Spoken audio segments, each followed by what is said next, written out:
191 bab 191 menuju langit. Tuan Wushu, Anda adalah orang kuat tingkat kedua dari alam Yuan dan tidak ada yang bisa mengalahkan Anda, tetapi Anda bersembunyi di kota untuk melepaskan racun. Apakah itu menyenangkan?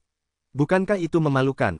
Lu Chen melangkah maju ke istana, sambil memprovokasi sebisa mungkin, jika kamu seorang pria dan kencing sambil berdiri, maka keluarlah dan lawan aku dengan adil.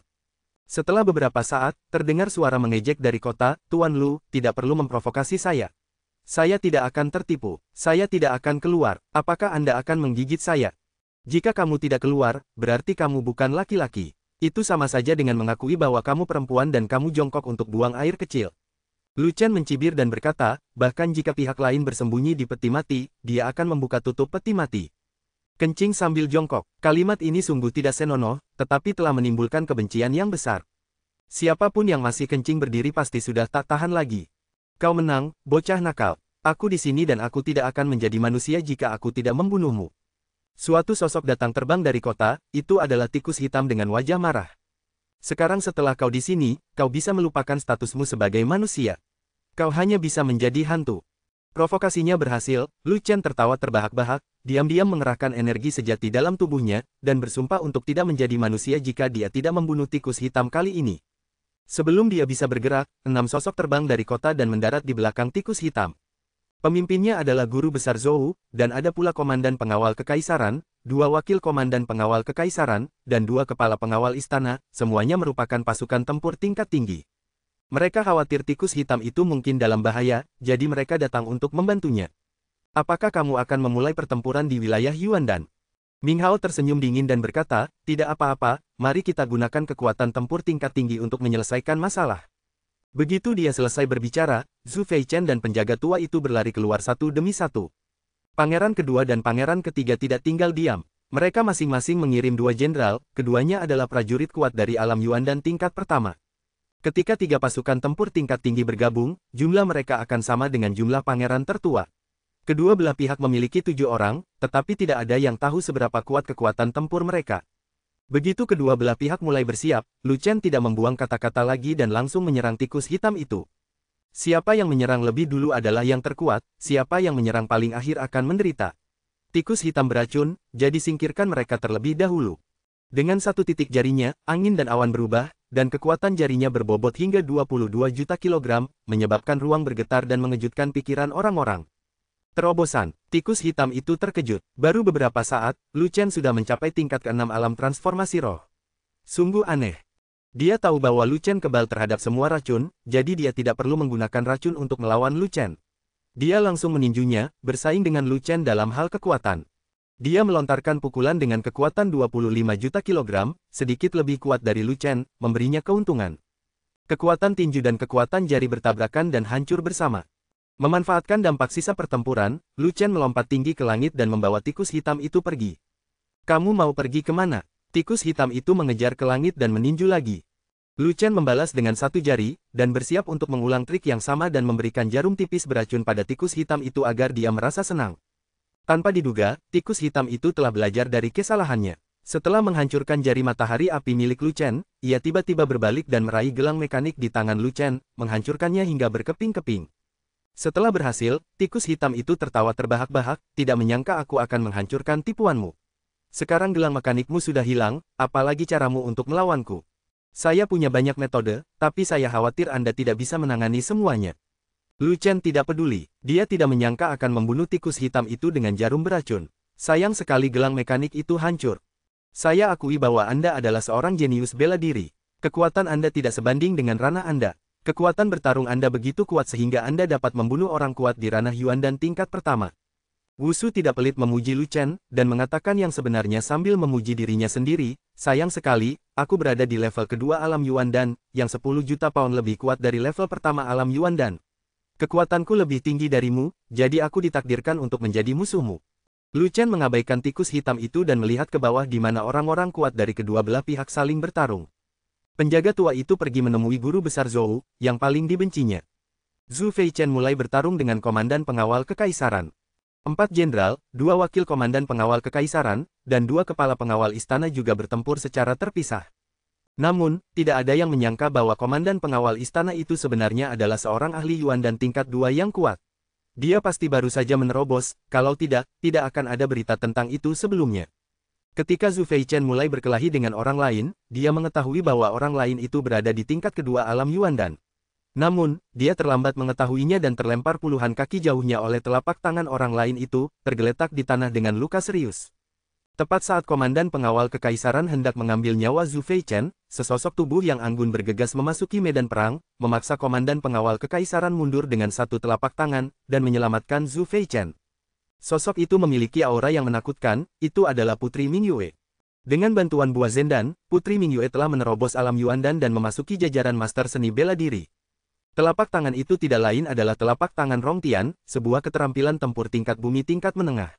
Telapak tangan itu sangat kuat dan dapat meningkatkan kekuatan secara signifikan, hanya 20% lebih rendah dari jari matahari api tingkat bumi tingkat atas.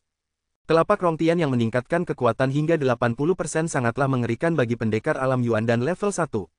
Selain itu, Putri Mingyue sangat berbakat, dan kualitas urat bela dirinya pasti sangat tinggi. Dengan penguatan urat bela dirinya dan telapak tangan Rongtian, kekuatan Putri Mingyue bahkan lebih tinggi, dan dia pasti mampu bertarung dengan komandan pengawal istana. Yang lainnya semuanya berada di tingkat pertama alam Yuandan, dan hanya guru besar Zhou yang berada di puncak alam Yuandan tingkat pertama. Penjaga tua itu kesulitan menghadapi guru besar Zhou. Penjaga lama tidak dapat membunuh pangeran tertua dan menyalahkan guru besar Zhou atas kematian pangeran Myongjae. Namun, pengawal tua itu tahu bahwa ia bukan tandingan guru besar Zhou, tetapi ia tetap bertarung sampai mati dan bertarung dengan guru besar Zhou dengan putus asa. Situasinya tidak optimis. Secara keseluruhan, situasi pertempuran berikut menguntungkan pangeran tertua. Kemudian, situasi pertempuran di atas harus diselesaikan sesegera mungkin. Lu Chen memiliki pisau bercahaya di tangannya, siap membunuh seseorang. Kamu tidak bisa memukulku dengan tangan dan kakimu, jadi kamu harus menggunakan pisau. Kata tikus hitam itu sambil mencibir. Bukankah kau seorang ahli tingkat kedua dari alam Yuandan? Kau bisa mengambil pedangku dengan tangan kosong. Lu Chen berkata sambil mencibir. Kalian tidak menggunakan senjata tempur biasa, melainkan senjata spiritual. Apakah aku sebodoh itu sampai-sampai menangkap pisau itu dengan tangan kosong? Wusu menatap pisau Xiaoguang di tangan Lu Chen, dan seringai muncul di sudut mulutnya. Kekuatan Lu Chen tidaklah rendah. Kekuatan jarinya hanya sedikit lebih rendah beberapa juta pound darinya. Tubuh Lu Chen kuat, sedangkan tubuhnya lemah. Dalam kompetisi kekuatan tinju dan kaki, ia lebih menderita pada akhirnya. Ia sudah lama ingin menghunus pisaunya, tetapi Lu Chen lebih cepat darinya. Terlebih lagi, dengan kekuatan Lu Chen dan penggunaan senjata spiritual, dia pasti bisa membunuhnya. Dia bahkan belum hidup, beraninya dia mengambil pisau itu dengan tangan kosong. Setelah itu, dia juga menunjukkan senjatanya, pedang lebar hijau, yang juga merupakan senjata spiritual. Mari kita putuskan hasilnya dengan satu pedang. Tikus hitam itu mengayunkan pedangnya, menyuntikkan energi sejati ke dalamnya, menggunakan keterampilan bertarungnya, dan menebasnya dengan pedang. Kekuatan yang dibawa oleh bilah pedang itu melebihi 25 juta kilogram, cukup untuk menghancurkan gunung. Zantian, Lu Chen juga mengangkat pedangnya dan menebas ke bawah. Pedang itu ditebas, sinar cahayanya setinggi ribuan kaki, energi pedang melesat lurus ke langit, menghancurkan awan dan membuat langit dan bumi tampak pucat jika dibandingkan. Kemanapun bilah pedang itu lewat, gelombang udara bergulung dan ruang angkasa melonjak. Kekuatan bilah pedang itu begitu kuat sehingga tampaknya mengabaikan segalanya dan ingin memotong dunia.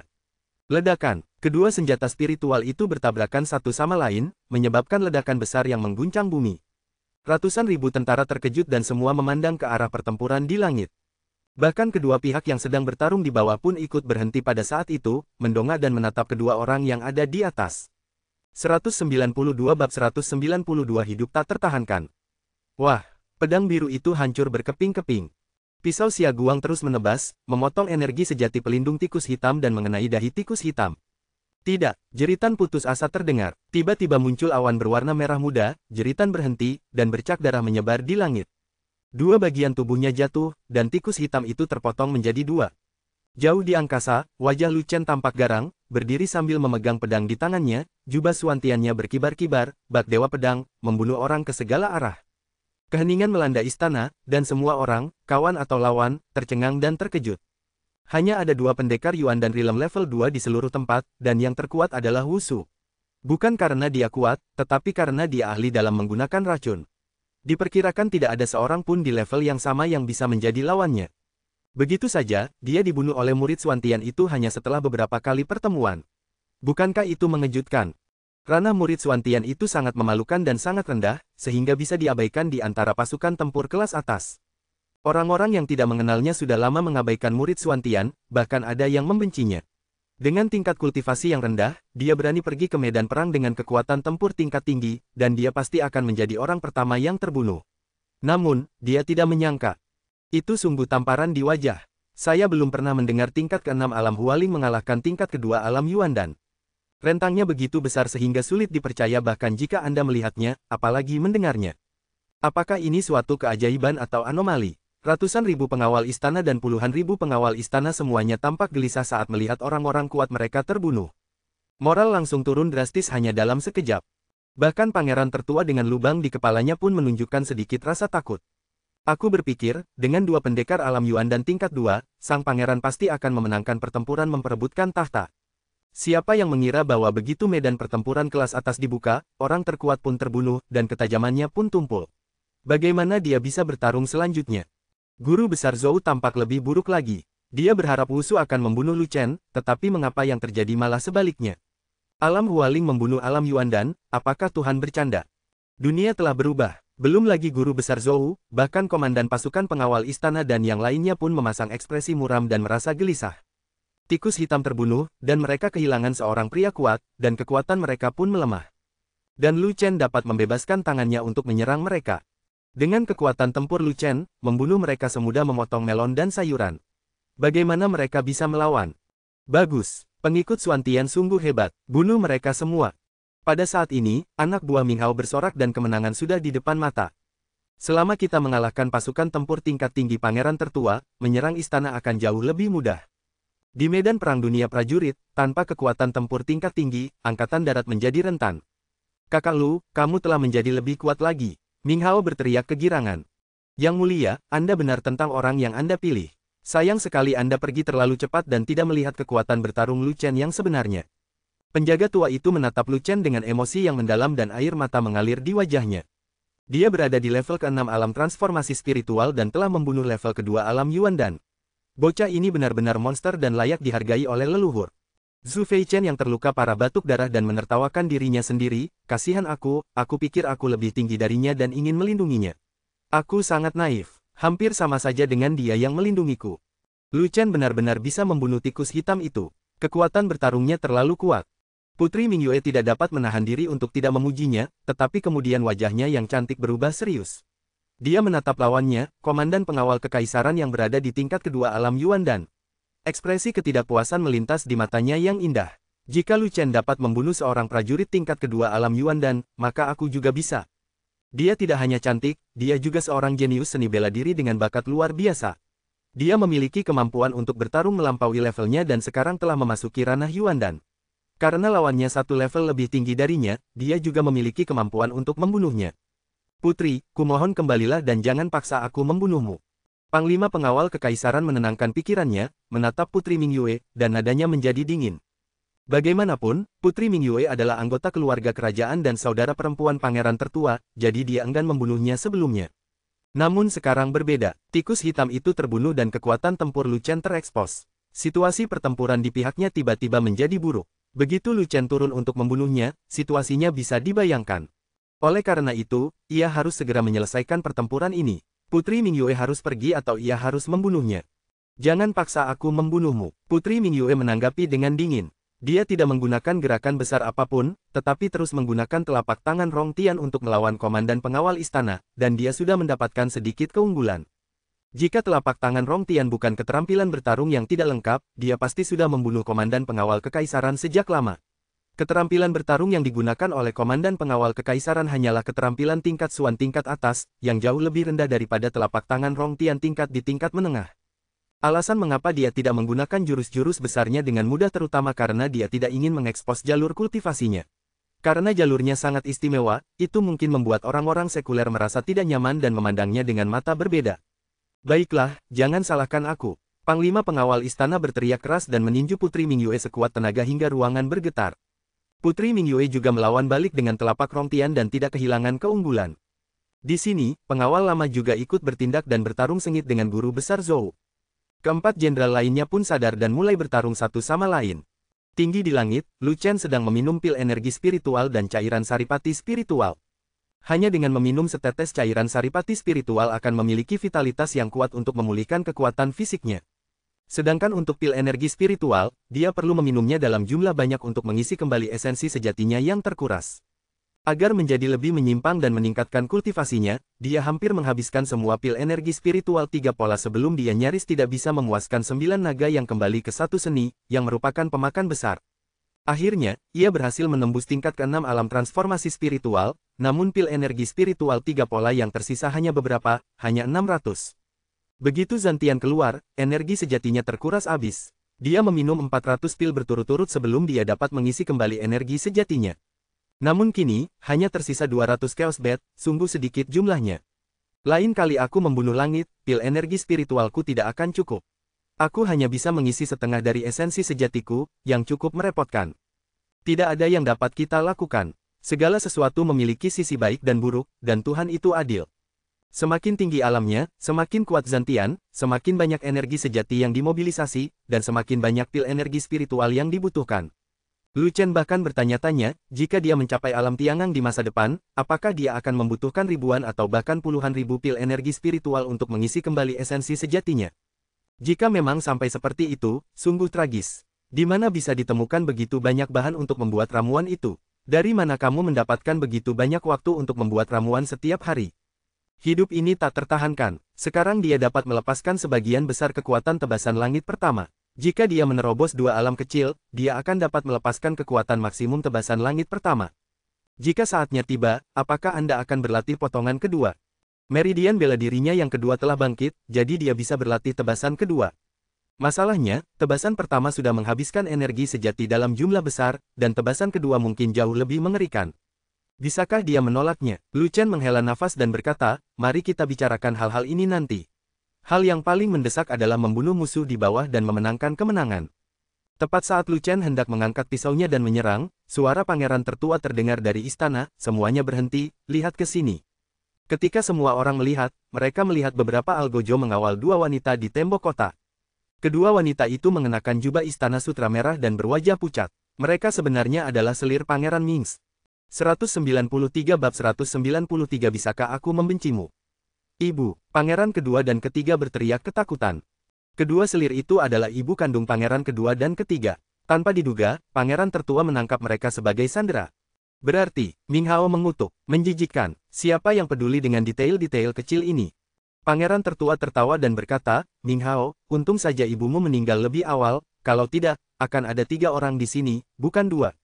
Kau binatang buas yang telah membunuh ayahku dan rajaku, aku akan membunuhmu untuk membalaskan dendam ayahku. Ming Hao sangat marah, menunjuk pangeran tertua dan mengutuk.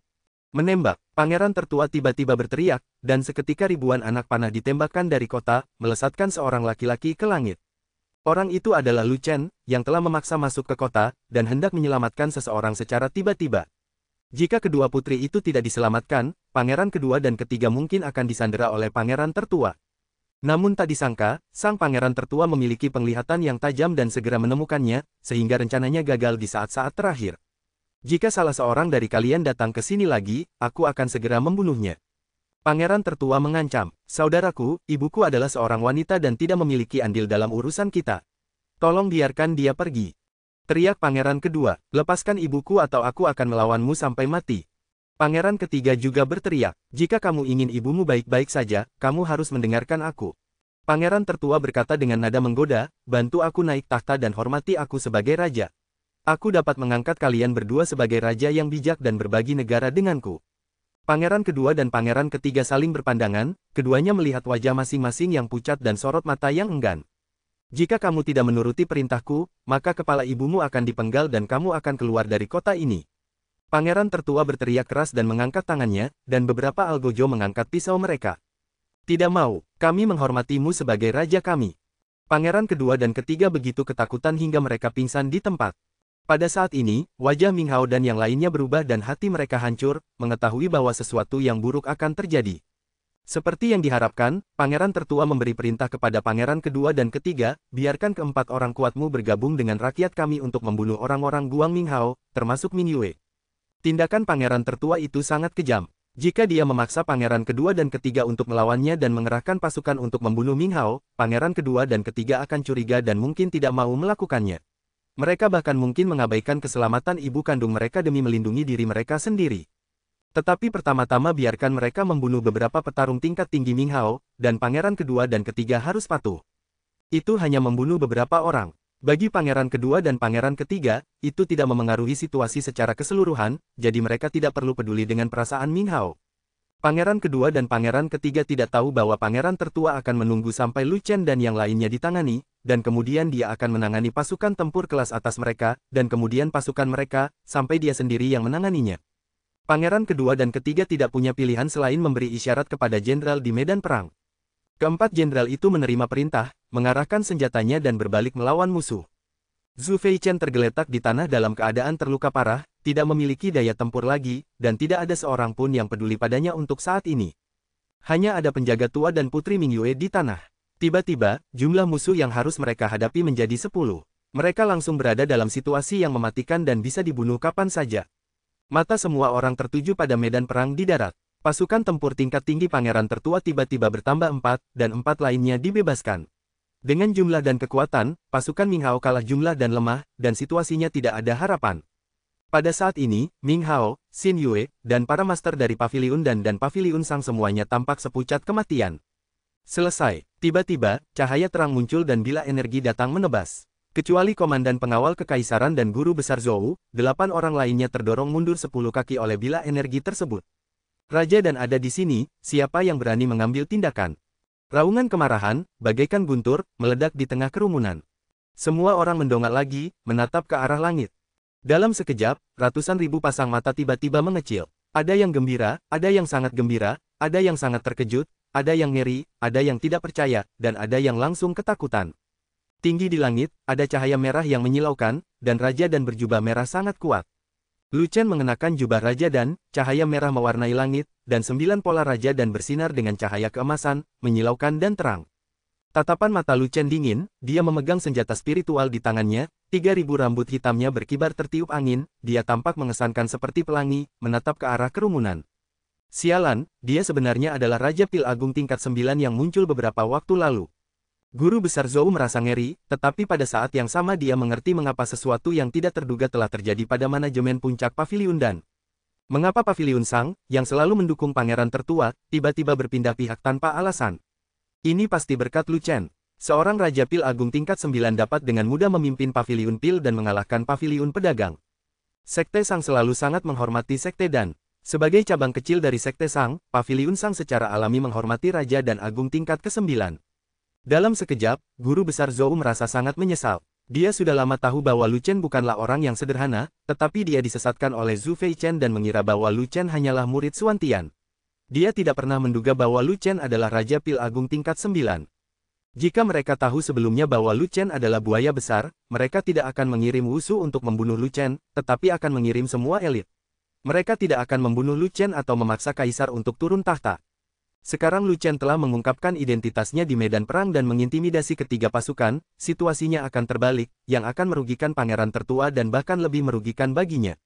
Raja dan Agung peringkat 9 adalah orang penting dari kota Dan, dengan dukungan kota Dan. Bagaimana mungkin dinasti Yongming mampu menyinggungnya? Sekalipun dia seorang yang sangat berpengalaman dan banyak pengalaman, dia tetap merasa situasinya sulit dan tidak berdaya.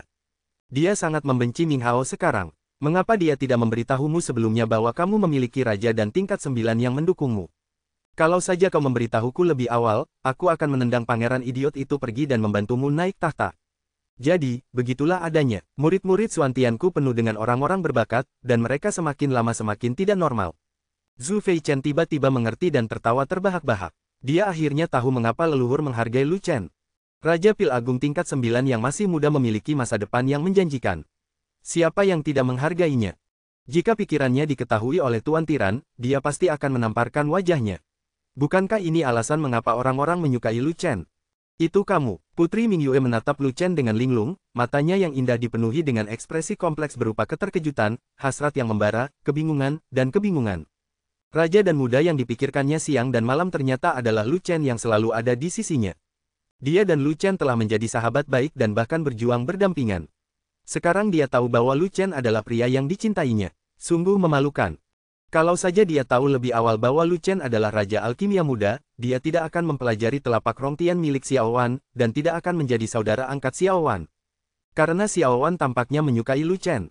Putri Mingyue merasa bingung, tidak tahu apakah dia senang atau sedih, dan hatinya terus-menerus berteriak. Lu Chen, mengapa kamu menyembunyikan identitasmu?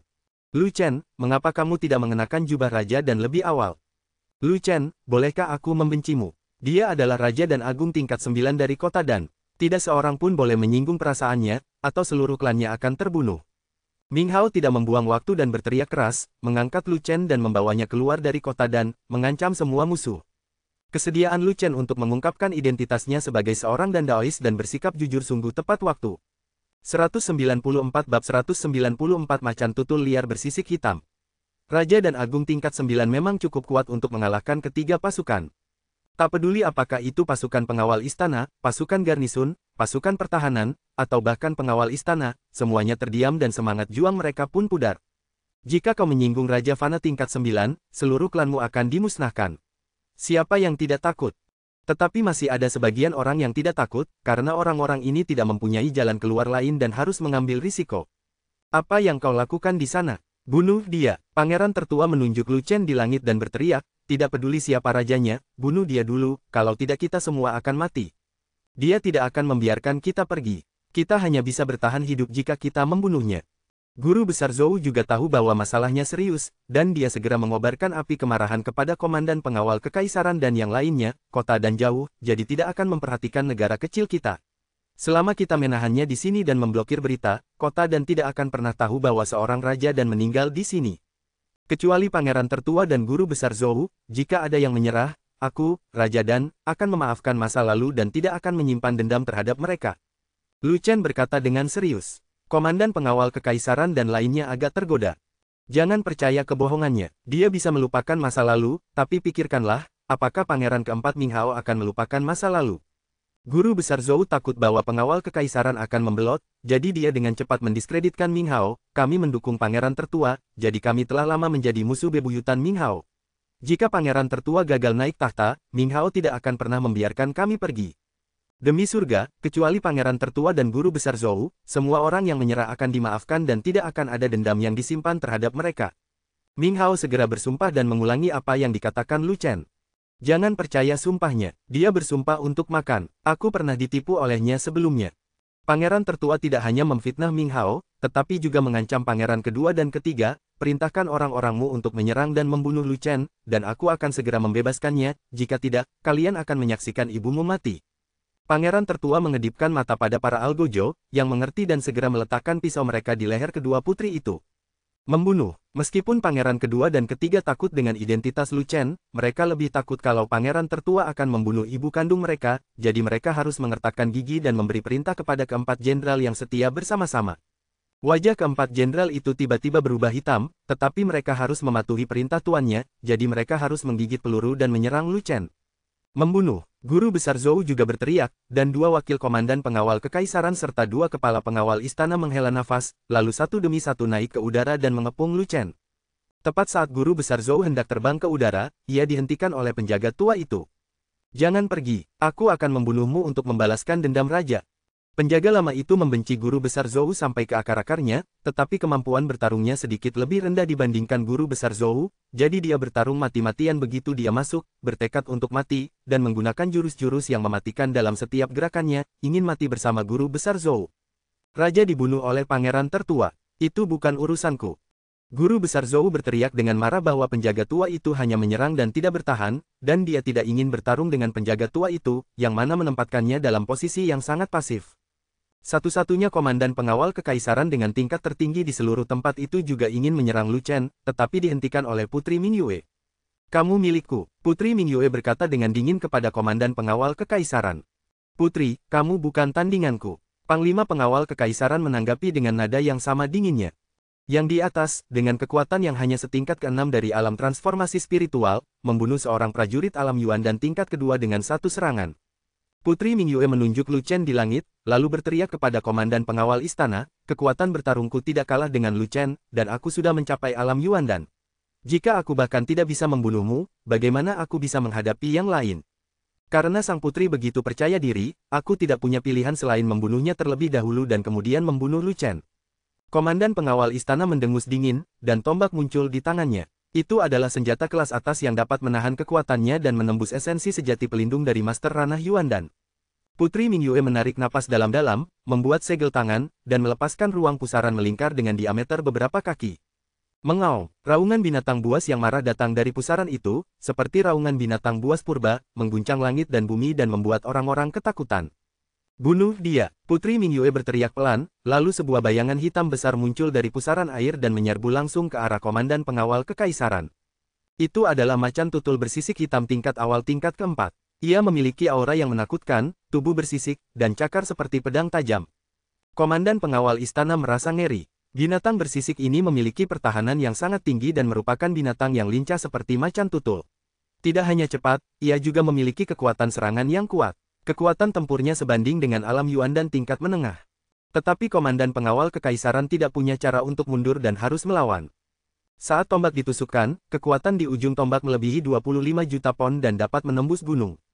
Macan tutul bersisik hitam itu pun tidak menghindar dan langsung menuju ujung tombak.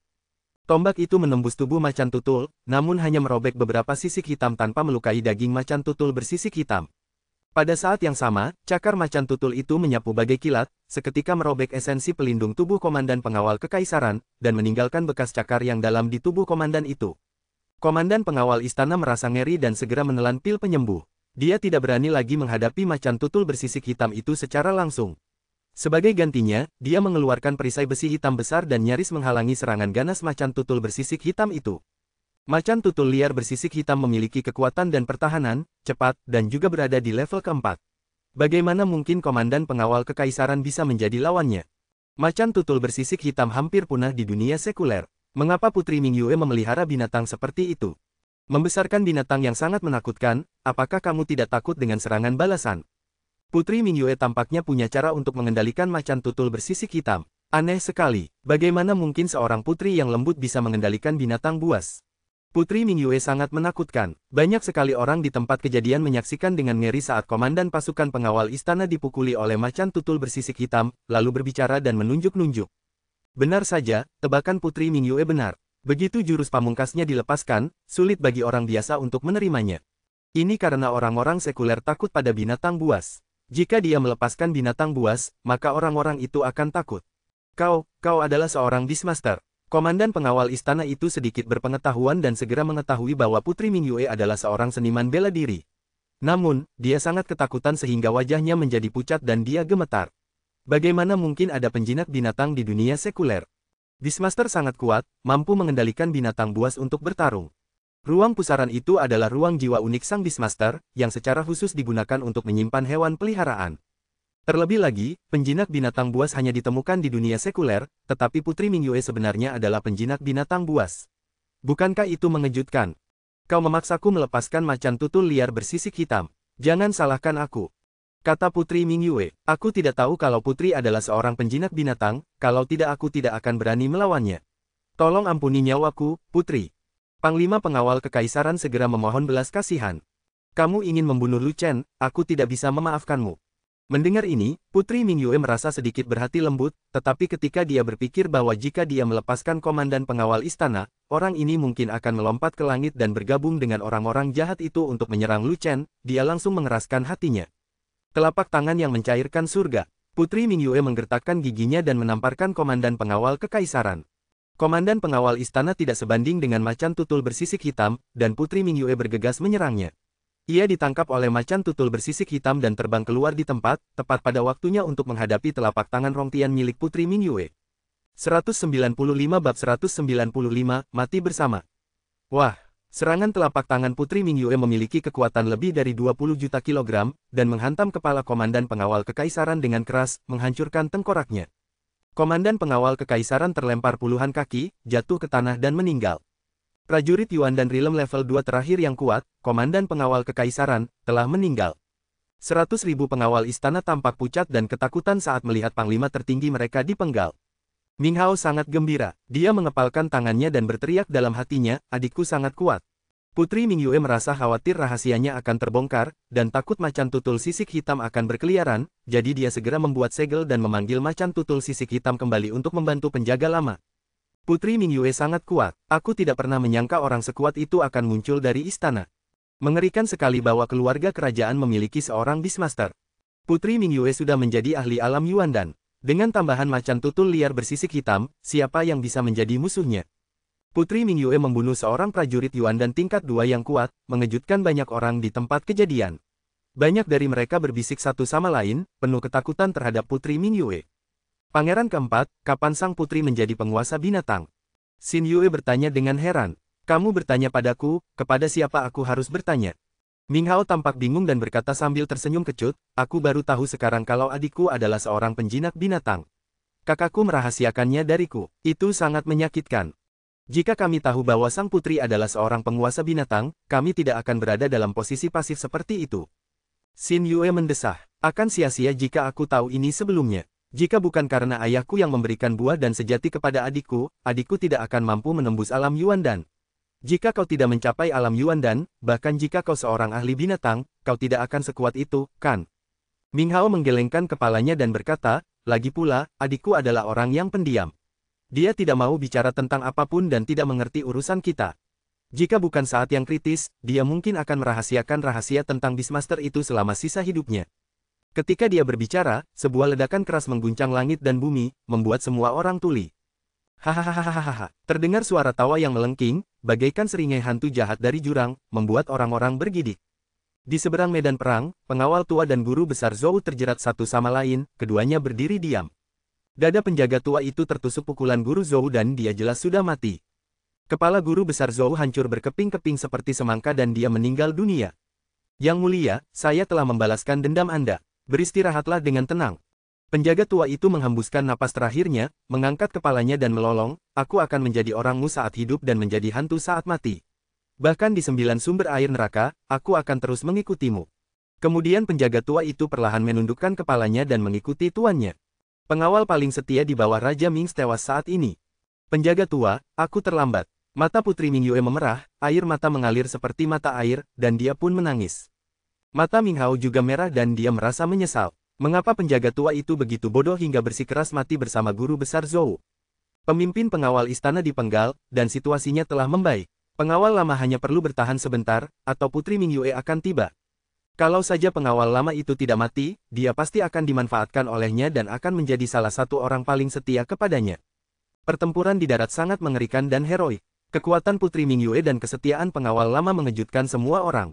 Namun, pertempuran yang lebih spektakuler terjadi di langit, yang untuk sementara dilupakan oleh orang-orang. Guntur Pingyue, teriakan keras bagaikan guntur dari langit membangunkan semua orang dari keterkejutannya. Pada saat ini, orang-orang teringat bahwa ada Raja dan Agung tingkat 9 yang sedang dalam bahaya di langit. Meskipun identitas Raja Pil Agung tingkat ke-9 itu mengerikan dan kekuatan tempurnya juga hebat, wilayah kekuasaannya masih hanya tingkat ke-6 dari alam transformasi spiritual. Bisakah dia menahan pengepungan gabungan dari 8 pembangkit tenaga listrik alam Yuandan tingkat pertama? Jawaban hampir semua orang sama, tidak mungkin. Belum lagi tingkat ke-6 alam transformasi spiritual, meskipun dia berada di tingkat kedua alam Yuandan, akan sulit baginya untuk lolos tanpa cedera saat menghadapi pengepungan 8 pembangkit tenaga listrik tingkat pertama alam Yuandan. Ketika orang-orang mengangkat kepala dan melihat ke langit, semua pupil mereka membeku. Karena, tepat pada waktunya, dia melihat Lu Chen memaksa mundur beberapa orang kuat di depannya dengan satu pedang, dan tiba-tiba dia mengarahkan tangannya dan menunjuk, tepat pada waktunya untuk mengenai orang kuat yang menyerang dari belakang. Wah! Di udara, awan darah meledak, dan hujan darah jatuh ke tanah. 7 orang kuat lainnya merasa ngeri, tetapi tidak berniat melarikan diri. Sebaliknya, mereka menyerang Lu Chen dengan lebih panik. Ketujuh orang kuat ini tidak punya pilihan lain karena mereka telah benar-benar menyinggung Raja dan Muda. Hanya dengan membunuh Raja dan Muda mereka akan memiliki kesempatan untuk bertahan hidup. Lu Chen juga tahu bahwa mengenakan jubah Raja dan akan berbahaya, tetapi dia tidak punya pilihan karena situasinya. Dia tidak menyangka bahwa setelah mengungkapkan identitasnya sebagai seorang Dandaois, dia akan mampu menekan pasukan tempur tingkat tinggi di bawah pangeran tertua. Orang-orang ini sudah memulai, tidak ada jalan untuk mundur, mereka pasti ingin membunuhnya terlebih dahulu. Yang ingin ditaklukkannya adalah prajurit di bawah pangeran tertua, pangeran kedua, dan pangeran ketiga. Para prajurit itu tahu bahwa mereka bukanlah tokoh penting dan tahu jabatan mereka, sehingga mereka mudah terpengaruh.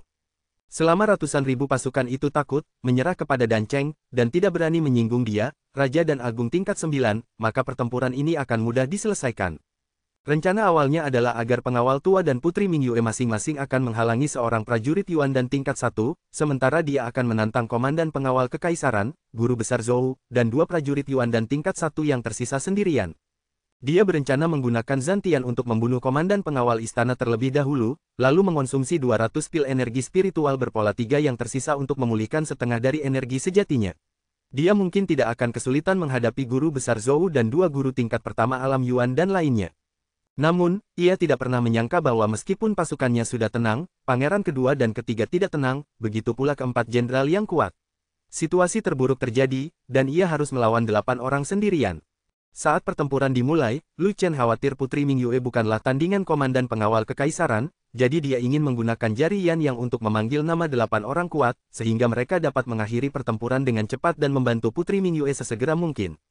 Namun, kedelapan pria kuat itu takut akan kekuatan bertarungnya, jadi mereka pada dasarnya bergabung untuk bersama-sama menahan kekuatan jari Lu Chen. Akibatnya, jari matahari api gagal membunuh siapapun, yang membuat Lu Chen sedikit tidak sabar. Untuk sesaat, dia tidak dapat mengalahkan 8 orang kuat itu. Ketika Putri Mingyue mengungkapkan identitasnya sebagai penjinak binatang dan membunuh komandan pengawal kekaisaran, Lu Chen menghela napas lega dan tidak lagi memiliki kekhawatiran.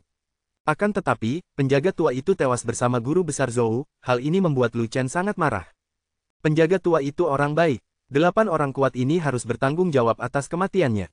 Kalau saja 8 lalat itu tidak mengganggunya, dia pasti sudah turun dan memenggal kepala Guru Besar Zhou serta menyelamatkan pengawal tua itu.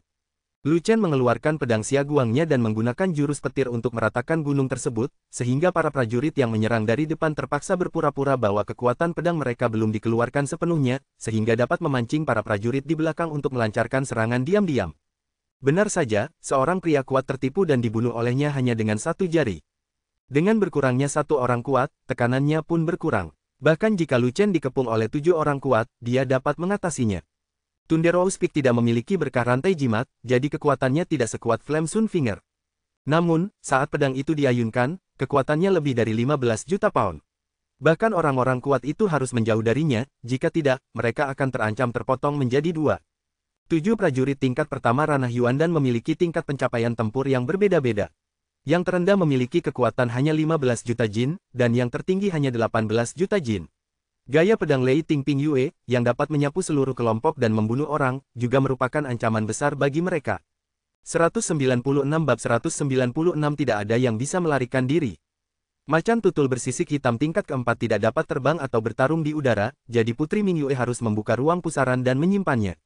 Kemudian, Putri Mingyue melompat ke udara dan pergi untuk membantu Lu Chen. Sebelum dia sempat berlari ke arah Lu Chen, dia melihat sebilah pisau tajam melintas. Putri Mingyue terkejut dan buru-buru mundur puluhan kaki untuk menghindari pisau itu. Gerakan pisau itu lagi-lagi bagaikan gunung yang bergemuruh, menyapu udara dengan sembarangan. 7 orang kuat bergabung untuk melawan, menggunakan kekuatan mereka untuk berbagi kekuatan pedang Lu Chen dan akhirnya menetralkan serangan Lu Chen. Keterampilan bertarung tingkat bumi tingkat atas, meskipun itu merupakan teknik pedang yang tidak lengkap, namun sangat kuat sehingga bukan sesuatu yang dapat dilawan sendirian oleh orang-orang kuat yang hanya memiliki keterampilan bertarung tingkat mendalam. Setelah satu sapuan pedang, datanglah sapuan berikutnya, serangan berlanjut, menyapu tanpa henti. Begitu dia terbiasa bertarung, Lu Chen tidak akan pernah memberikan lawannya waktu untuk bernapas. Thunder Over the Mountain adalah jurus untuk pertempuran berkelompok. Dengan satu sapuan pedang, tak peduli kawan atau lawan, seluruh area dalam radius 100 kaki akan tertutupi oleh bilah pedang. Bahkan Putri Mingyue yang ingin mengulurkan tangan membantu Lu Chen pun tidak mampu mendekat dan hanya bisa menghela nafas saat melihat pedang itu. Ketujuh pria kuat itu bergabung untuk menahan puluhan serangan, menghabiskan sejumlah besar energi sejati, dan beberapa dari mereka mulai kehilangan kekuatannya. Seorang pria kuat gagal melawan dan tersapu oleh bilah pedang itu, mati di tempat. Namun, setelah membunuh satu orang, pedang Lu Chen menyapu lagi. Dia baru berada di level ke-6 alam transformasi spiritual. Dia mampu melanjutkan setelah menyapu berkali-kali. Bagaimana energi sejatinya bisa begitu kuat? Kekuatan tempurnya tidak sebanding dengan wilayah kekuasaannya. Kita dalam masalah. Jangan kita bertahan secara pasif, kita harus menyerang secara aktif, baru kita punya kesempatan. Semuanya, berjuanglah dengan keras. Kalau tidak, jumlah kita akan semakin sedikit, dan pada akhirnya kita semua akan musnah. 6 orang kuat yang tersisa terkejut dan ketakutan. Setelah berdiskusi sebentar, mereka memutuskan untuk tidak mundur demi bertahan hidup. Dengan ide bertarung sampai mati, keenam pria kuat itu menggunakan keterampilan pamungkas mereka, mempertaruhkan diri untuk dipotong menjadi dua, dan menyerang Lu Chen secara aktif. Bagus sekali, Lu Chen berteriak keras, mengayunkan pisau dengan tangan kanannya, dan mengarahkan tangan kirinya ke arah pria itu. Pedang itu melesat bagai sambaran petir, membelah gunung-gunung, menyapu ke arah tiga orang kuat yang menyerang dari depan. Pukulan pedang itu menghancurkan kekuatan telapak tangan, mematahkan kekuatan kaki, dan memotong senjata menjadi beberapa bagian. Kekuatan pedang yang tersisa bahkan memotong seorang pria menjadi dua bagian. Seorang pria kuat terjatuh. Hanya dengan menunjuk satu jari, gaya yang dihasilkan seberat 22 juta kilogram, cukup untuk meledakkan gunung. Kemanapun ia pergi, ruang seakan terbelah, bagaikan jari kematian, yang merenggut kehidupan di dunia manusia. Yan yang menunjuk ke kiri, menghadap seorang pria kuat yang menyerang dari kiri, dan semangat juangnya terkunci pada pria kuat itu. Membantu, pria kuat itu ketakutan dan tidak dapat menghindar. Dia hanya bisa melawan dengan keras dan meminta bantuan pria kuat lainnya, tetapi sudah terlambat. Ledakan, serangan orang kuat itu hancur hanya dengan satu jari, dan dirinya sendiri juga berubah menjadi aliran darah oleh jari Yan Yang. Pria kuat lainnya telah gugur. Pada saat yang sama, serangan dari dua orang kuat lainnya juga tiba, satu pukulan dan satu pedang, semuanya menimpa Lu Chen. Lu Chen terkena pedang di bahunya, yang menembus dagingnya sejauh 5 inci, menyebabkan darah dan daging beterbangan kemana-mana. Dia terluka parah. Dan pukulan itu mengenai punggung Lu Chen dengan keras, mendorong Lu Chen mundur ratusan kaki. Lu Chen tidak terbanting ke tanah, tetapi berhenti di udara. Namun, organ dalamnya terluka dan dia terus memuntahkan darah dari mulutnya. Luka pisau itu dalam ke tulang dan pendarahan terus mengalir. Dia bahkan hampir tidak bisa memegang pisau itu. Lu Chen terluka parah, vitalitasnya terkuras habis, dan pertempuran panjang telah membuatnya hanya memiliki sedikit energi sejati. Tubuhnya hancur, seolah-olah dia akan jatuh kapan saja.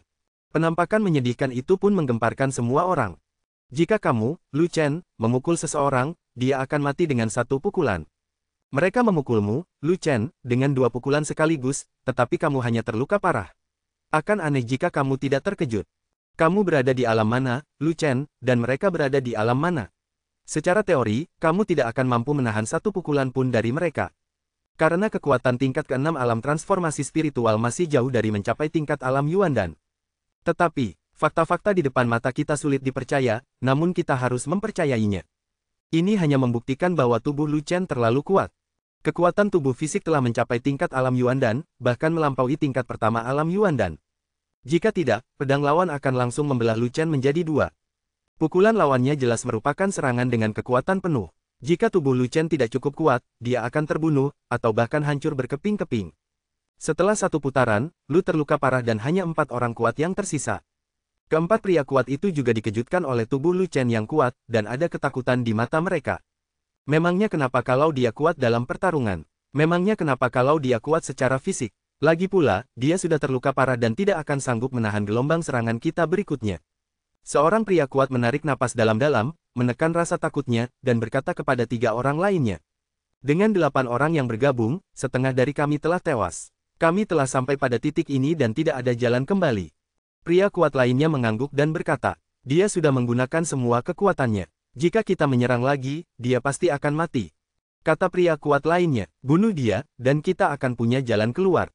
Orang kuat keempat berkata dengan garang. Keempat pria kuat itu setuju dan segera mengambil tindakan, bergegas menuju Lu Chen bersama-sama. Putri Mingyue hendak melompat dan bertarung bersama Lu Chen, tetapi tiba-tiba dia menerima transmisi suara dari Lu Chen. Putri, jangan datang, mereka mungkin akan lari saat melihatmu datang untuk membantu mereka. Putri Mingyue berhenti sejenak, lalu menatap Lu Chen di langit. Ia melihat luka Lu Chen sembuh dengan kecepatan yang dapat dilihat dengan mata telanjang, sementara Lu Chen menelan banyak pil dengan cepat.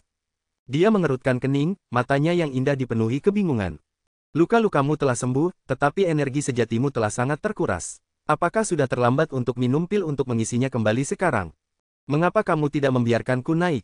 Selama aku naik, orang-orang kuat itu akan takut, dan kamu akan aman. Apakah kamu masih punya kekuatan untuk menantang surga? Anak itu terlalu lemah untuk bertarung lagi, cepat bunuh dia, bunuh dia. Pangeran tertua berteriak sekeras-kerasnya dari istana, hampir seperti orang gila. Hanya dengan membunuh Lu Chen, ketakutan para pengawal istana dan pengawal istana dapat dihilangkan. Kalau tidak, seandainya ada Raja dan Agung tingkat 9 yang masih hidup di sini dan mampu mengintimidasi para pengawal istana dan pengawal istana, tamatlah riwayatnya. Saat berikutnya, pupil matanya tiba-tiba mengecil dan dia tidak dapat berbicara lagi.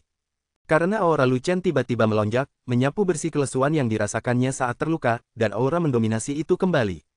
Mengapa auranya menjadi lebih kuat? Dia mungkin punya obat ajaib yang bisa menyembuhkan luka seketika. Itu terlalu abnormal. Oh tidak, dia mencoba untuk memancing kita keluar dan kita telah tertipu. Berlari, keempat pria kuat itu juga merasakan ketidaknormalan Lu Chen dan menyadari bahwa mereka telah jatuh ke dalam jebakan, tetapi mereka telah bergegas mendekati Lu Chen, dan sudah terlambat untuk melarikan diri. Guntur menyambar gunung. Dengan satu tebasan pedang, orang kuat yang menyerbu ke depan terbelah dua di tempat. Jari matahari berapi-api. Dengan mengarahkan jarinya, seorang pria kuat bersenjata terkunci, dan baik senjata maupun pria itu hancur berkeping-keping. Dua pria kuat meninggal di saat yang sama. Dua pria kuat lainnya sangat ketakutan sehingga mereka berbalik dan terbang menjauh, menyesali bahwa orang tua mereka tidak memberi mereka sepasang sayap tambahan. Namun, suara agung bergema di langit dan bumi. Tidak ada seorang pun yang dapat lolos dari Raja Bendan. 197 bab 197 pedang diam. Dia melangkah selangkah demi selangkah di Yuguang, 1 mil setiap kalinya, dan tiba dalam sekejap. Kedua pria kuat itu melarikan diri secara terpisah, tetapi mereka selalu terlalu dekat dengan Lu Chen dan berada dalam jangkauan pengejaran langkah Yuguang. Lu Chen melangkah maju dan sosoknya berada sejauh 1 mil, menghalangi jalan seorang pria kuat. Aku akan melawanmu. Pria kuat itu meraung putus asa dan meninju Lu Chen dengan seluruh kekuatannya. Akan tetapi, di hadapan jari matahari api tingkat bumi yang tertinggi, pukulan yang menghancurkan gunung itu tidak ada gunanya. Lu Chen mematahkan kekuatan tinju itu hanya dengan satu jari, dan menghancurkan orang kuat itu hingga berkeping-keping, membunuhnya seketika. Orang kuat terakhir sangat ketakutan saat melihat hal itu dan ia melarikan diri untuk menyelamatkan diri. Akan tetapi, kecepatan melarikan dirinya tidak berguna di depan langkah pengendalian cahaya surgawi tingkat menengah. Setelah berlari hanya beberapa mil, Lu Chen muncul di sampingnya dan mengangkat jarinya, menguncinya dengan auranya yang kuat. Raja dan Agung, aku menyerah. Orang kuat itu begitu putus asa sehingga dia bahkan tidak punya keinginan untuk melawan dan hanya bisa gemetar ketakutan. Maaf, Anda tidak memenuhi syarat untuk menyerah. Satu-satunya respon terhadap orang kuat itu adalah suara kejam Lu Chen. Lu Chen membenci 8 orang kuat yang telah menjeratnya, kalau tidak penjaga tua itu mungkin tidak akan mati. Oleh karena itu, Lu Chen bertekad untuk membunuh semua bajingan ini dan tidak membiarkan satu pun dari mereka pergi. Mengapa saya bahkan tidak memenuhi syarat untuk menyerah? Orang kuat itu merasakan hatinya begitu dingin hingga ia hampir kencing. Karena aku telah membunuh 7 dari kalian berdelapan. Jika aku membiarkan kalian pergi, ke-7 prajurit yang mati itu akan mendapat masalah. Lu Chen berkata dengan serius. Mereka semua sudah mati. Pria kuat itu hampir menangis. Omong kosong, pendapat apa yang bisa dimiliki orang yang sudah meninggal? Saya hanya punya pendapat jika saya meninggal, jadi apa pendapatnya jika saya tidak meninggal? Lu Chen berkata dengan serius. Anda, orang kuat itu tercekik dan tak bisa berkata apa-apa, tetapi ribuan alpaka berlarian dalam pikirannya. Jika kau ingin membunuh, bunuh saja dia dengan cepat. Anda bahkan ingin mengkritik orang yang sedang sekarat. Apakah Anda masih manusia? Kau jelas bukan manusia, kau iblis, kau binatang, kau orang mesum. Ah, sebelum orang kuat itu menyelesaikan pekerjaannya, Lu Chen menusuknya tepat di jantung. Dia menjerit dan mati. Dengan tewasnya orang kuat terakhir, pertempuran berakhir dan terjadi keheningan antara langit dan bumi. Dengan tingkat kultivasi alam transformasi roh tingkat ke-6, dia menantang seorang pria kuat di alam Yuan dan tingkat pertama, dan bertarung melawan 8 orang sendirian, dan membunuh mereka semua. Kekuatan bertarungnya begitu dahsyat sehingga tidak ada seorang pun yang dapat menandinginya, dan sudah pasti melampaui sang penguasa binatang, Putri Mingyue. Karena Putri Mingyue tidak bisa melawan 8 orang sendirian, paling-paling dia hanya bisa melawan 4 orang sendirian. Semua orang menatap ke langit, terdiam, dengan ketakutan di mata mereka dan keterkejutan yang amat sangat. Lu Chen terlihat berdiri tinggi di angkasa, jubah raja dan merahnya bercorak emas berkibar, 3.000 rambut hitamnya berkibar, sebuah pisau besar di tangannya, ekspresinya dingin dan berkuasa, memandang ke bawah ke dunia, bagaikan dewa pedang yang turun, atau dewa dan yang datang ke dunia, acuh tak acuh terhadap segala hal di dunia. Ming Hao merasa sangat beruntung. Jika bukan karena keberuntungan yang tersembunyi dan dia tidak lari ke kota Suangmu untuk mencari penawarnya, bagaimana mungkin dia bisa bertemu Lu Chen? Selama Lu Chen ada di sini, kita memiliki segalanya. Raja Pil Agung tingkat 9, bukankah itu hebat? Ketika dia sedang gembira, matanya menatap ke arah saudara perempuannya dan dia tertegun, ekspresinya menjadi aneh. Putri Mingyue, berdiri di bawah Lu Chen, menatapnya dengan tatapan kosong. Cinta dan kebencian, kegembiraan dan ketakutan, kegembiraan dan kebencian. Terlalu rumit, adikku tidak akan jatuh cinta pada Lu Chen, kan? Kakaknya sangat tekun dalam kultivasi dan pernah mengatakan kepadanya bahwa dia tidak akan membicarakan pernikahan sampai dia mencapai alam Tiangang. Mungkinkah dia akan membuat pengecualian untuk Lu Chen? Siapa lagi? Pada saat ini, terdengar suara gemuruh mematikan dari langit. Itulah Lu Chen yang memprovokasi pangeran tertua, memprovokasi semua orang yang memusuhinya. Provokasi inilah yang membuat ketiga pasukan gemetar ketakutan, musuh menyerah, dan rakyat gemetar ketakutan. Raja dan Agung sungguh perkasa. Ming Hao melihat kesempatan itu sempurna, jadi dia melakukan gerakan penyelesaian tepat waktu dan menjadi orang pertama yang berlutut dengan satu kaki untuk menunjukkan rasa hormatnya. Raja dan Agung sungguh perkasa. Dengan Ming Hao memimpin, Xin Yue dan yang lainnya juga berteriak serempak dan berlutut. Dalam sekejap, semua orang di pihak Ming Hao berlutut, yang secara langsung memengaruhi ketiga pasukan. Raja dan Agung sungguh perkasa. Setelah itu, ratusan ribu orang di tempat kejadian terus berteriak, dan sorak-sorai terdengar silih berganti, menggema di angkasa. 100.000 pasukan garnisun berlutut, 100.000 pasukan pertahanan berlutut, 100.000 pengawal kekaisaran berlutut, bahkan puluhan ribu pengawal istana berlutut untuk menunjukkan ketundukan mereka. Tidak mungkin, keempat pangeran itu sudah berlutut untuk tunduk. Mereka bukan tokoh penting, jadi bagaimana mungkin mereka berani tidak berlutut? Meskipun Raja Pil Agung tingkat 9 ini masih muda, statusnya dalam bidang alkimia tidak dapat dihapus. Di belakangnya adalah kota dan yang tidak dapat diprovokasi. Siapa yang tidak berani berlutut? Terlebih lagi, raja dan muda ini memiliki kekuatan tempur yang luar biasa dan sebenarnya adalah orang terkuat di dinasti Yongming. Siapa yang tidak berani berlutut? Di dunia seni bela diri, yang kuat dihormati dan itu abadi. Mereka bersedia tunduk kepada yang kuat. Meskipun pangeran kedua dan ketiga tidak mau, tidak ada seorang pun yang mendukung mereka. Jika mereka tidak mengikuti arus, mereka akan menjadi orang yang berbeda dan bahkan mungkin tidak disukai oleh bawahan mereka, dan akhir mereka akan menyedihkan. Oleh karena itu, pangeran kedua dan pangeran ketiga harus turun dan menyerah kepada Lu Chen. Hanya ada satu orang yang menolak untuk tunduk pada Lu Chen. Dia adalah seorang idiot tanpa otak dan orang gila yang telah kehilangan semua hati nuraninya. Dia adalah pangeran tertua. Kau ingin menyerah pada Lu Chen, kan? Baiklah, aku perintahkan kau untuk menyerah. Pangeran tertua menjadi marah, menunjuk ke arah kedua putri dan membentak Algojo yang berlutut, bangun, kalian berdua. Penggal mereka berdua. Para Algojo sangat ketakutan dan ngeri sehingga mereka tidak berani berdiri dan tidak mau mematuhi perintah pangeran tertua. Mereka hanya bisa berlutut di sana dan gemetar. Kau berani menentang perintahku, mati saja. Pangeran tertua sangat marah. Ia menghunus pedangnya dan menjatuhkan para Algojo. Kemudian ia naik ke panggung, mengangkat pedangnya tinggi-tinggi, dan bersiap memenggal kepala kedua putri itu. Wah, suatu kekuatan dari jarinya datang dan menghantam pedang panjang itu, menjatuhkannya. Telapak tangan pangeran tertua patah dan darah mengucur deras karena terkejut. Dia sangat marah dan berbalik untuk melihat Lu Chen berlari ke arahnya. Lu Chen, kaulah yang merusak kebaikanku. Aku akan melawanmu sampai mati. Pangeran tertua meraung dan meninju Lu Chen. Kamu belum memenuhi syarat untuk melawan Raja Bendan. Lu Chen memasang ekspresi kosong di wajahnya. Dia meraih tinju pangeran tertua, lalu mengangkatnya dan mengayunkannya keluar istana, beberapa mil jauhnya. Faktanya, kultivasi pangeran tertua cukup bagus, dia telah mencapai tingkat ke-9 dari alam transformasi spiritual. Meskipun itu bukan kekuatan tempur tingkat tinggi, itu sudah merupakan level yang sangat tinggi dibandingkan dengan prajurit biasa. Namun, kekuatan dasar tingkat ke-9 alam transformasi spiritual hanya 3,6 juta jin, yang bahkan tidak ada di mata Lu Chen. Pangeran tertua bagaikan anak kecil di hadapan Lu Chen, mendorong dan mengayunkannya sesuka hatinya tanpa perlu berusaha sedikit pun. Alasan mengapa Lu Chen tidak membunuh pangeran tertua adalah karena perkataan dari Raja Mings. Sebelum meninggal, Raja Mings pernah berkata, anakku mungkin membunuhku, tetapi aku tidak akan membunuh anakku. Karena Raja Mings lebih baik mati daripada membiarkan putranya mati, Lu Chen memenuhi keinginan terakhir Raja Mings dan menyelamatkan sang pangeran. Beberapa mil jauhnya, pangeran tertua menghentikan dirinya dan berhasil berdiri teguh, dan hendak mengutuk Lu Chen. Sebilah pedang menusuk tanpa suara, menembus punggung pangeran tertua dan menusuk dadanya. Itu adalah senjata spiritual yang sangat istimewa. Senjata itu mampu menghancurkan esensi pelindung tubuh tanpa mengeluarkan suara apapun saat dipukul. 198 bab 198, Meridian Spiritual Halus. Seseorang menyerang secara diam-diam dan menusuk tubuh pangeran tertua dengan pedang. Perubahan mendadak ini membuat ratusan ribu orang di tempat kejadian tercengang dan tak percaya. Karena orang yang membunuh pangeran tertua tidak lain adalah pangeran keempat Ming Hao. Ming Hao, kau benar-benar hina. Beraninya kau menyerang dan membunuhku.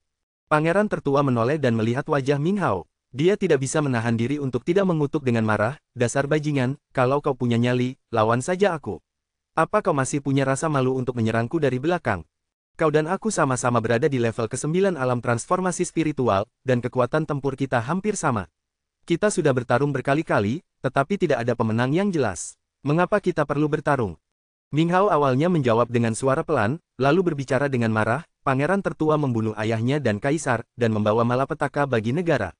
Semua orang bisa membunuhnya. Aku, Ming Hao, membalaskan dendam ayahku, melenyapkan pencuri demi negara, dan membunuh sanak saudara demi keadilan. Siapapun yang tidak puas denganku boleh menyerangku. Ming Hao berbicara dengan penuh kebenaran dan logika, dan ratusan ribu orang di tempat kejadian terdiam.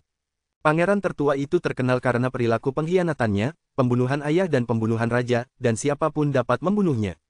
Bahkan jika Ming Hao membunuh saudaranya, itu dapat dianggap sebagai balas dendam untuk ayahnya, melenyapkan musuh bagi negara, dan mengorbankan kerabatnya sendiri demi keadilan. Yang lain benar-benar tidak dapat berkata apa-apa. Bahkan Lu Chen, yang ingin memberi pangeran kesempatan untuk bertahan hidup, tidak bisa berkata apa-apa. Lupakan saja, ini urusan keluarga kerajaan dan dia terlalu malas untuk terlibat. Lagi pula, dia tidak punya niat untuk membunuh pangeran tertua, dan itu sudah cukup baginya untuk layak mendapatkan Raja Ming yang sudah mati. Ming Hao, kau menusukku dari belakang. Sekalipun aku menjadi hantu, aku tidak akan membiarkanmu pergi. Mata pangeran tertua merah dan dia meraung sekuat tenaga. Dia tidak bisa bernapas lagi dan meninggal. Bagaimanapun, pedang Ming Hao menusuknya di bagian vital, yang cukup untuk membunuhnya. Fakta bahwa dia tidak langsung mati sudah merupakan pencapaian besar baginya. Kematian pangeran tertua adalah kesalahannya sendiri.